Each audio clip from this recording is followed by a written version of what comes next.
I'm going to ask Peter Welch to come forward. Peter has hit the ground running in Washington, D.C., co-sponsored the RESPECT Act.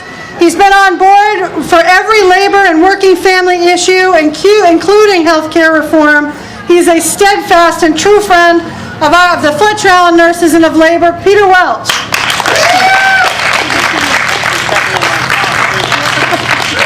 Thank you, Jen. Thank all of you, men and women, brothers and sisters of the Vermont labor movement. Thank you for all you've done for our state, all you've done for Bernie Sanders, Patrick Leahy, and for me. Thank you what you're going to do to keep this battle going. Bernie talked about the priorities and what the changes have been. We need to have health care for every single person. We need to have the right to organize. We need to have the minimum wage increased on a regular basis, not every 10 years. We've got to have an energy policy that creates jobs and cleans the environment. We know what these challenges are, and we have to bring our troops home from Iraq. We know that.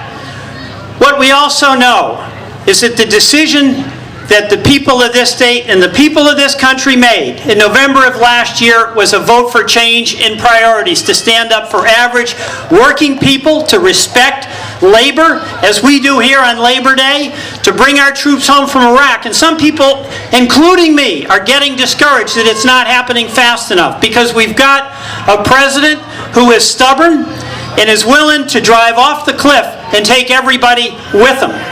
Let me tell you, we cannot be discouraged. And there's no group in the history of this country that has battled longer and harder to stand up for the democratic rights of average people than the labor movement of the United States of America. And you know, what you know is, yes, we're not going to win every battle, and we're not going to win every battle as quickly as we want, but we have to be willing to hang in there and to fight day by day, week by week, month by month, year by year, election by election. And let me tell you, it actually makes a difference. You know, I've been talking to some of the folks here, and I said, we share a certain disappointment about not going fast enough. But let's talk about some of the things that did happen as a result of your effort, Jen and others. One, we did raise the minimum wage after 10 years of no raise in the minimum wage. We did in the House, where we've got a strong Democratic majority, fight the drug companies and require price negotiation for prescription drugs. And we did in the House pass an energy bill that took away the tax breaks, $13 billion that were given to the oil companies when they had record profits of $125 billion, and we're investing that in clean energy and alternative energy and job creation here at home. But let me tell you something else we did that they said we could never get done in the House of Representatives. And I got to tell you, you played the major role, not just in Vermont, but around the country. And that, of course, is the Employee Free Choice Act. You know what that is. You know it goes to the core ability of men and women in this country who are working for wages to organize for better wages, for better working conditions, and to have more say in how they work and how they're paid. It's been good for America when we've had strong unions. We've seen all our wages go up, not just the folks in the unions. That has been an important part of our history since the 1930s, when labor really cracked the barriers that stopped them from doing the organizing. That is an enormous success. Bernie is a sponsor in the Senate and carrying on the fight there, and we may well have to be carrying that fight on in the next Congress. But there's other issues that we've taken on, because what we've seen in the past 10 and 12 years is not just we've had a president who's been against us, not with us, not just that we've had a Congress that hasn't done its job.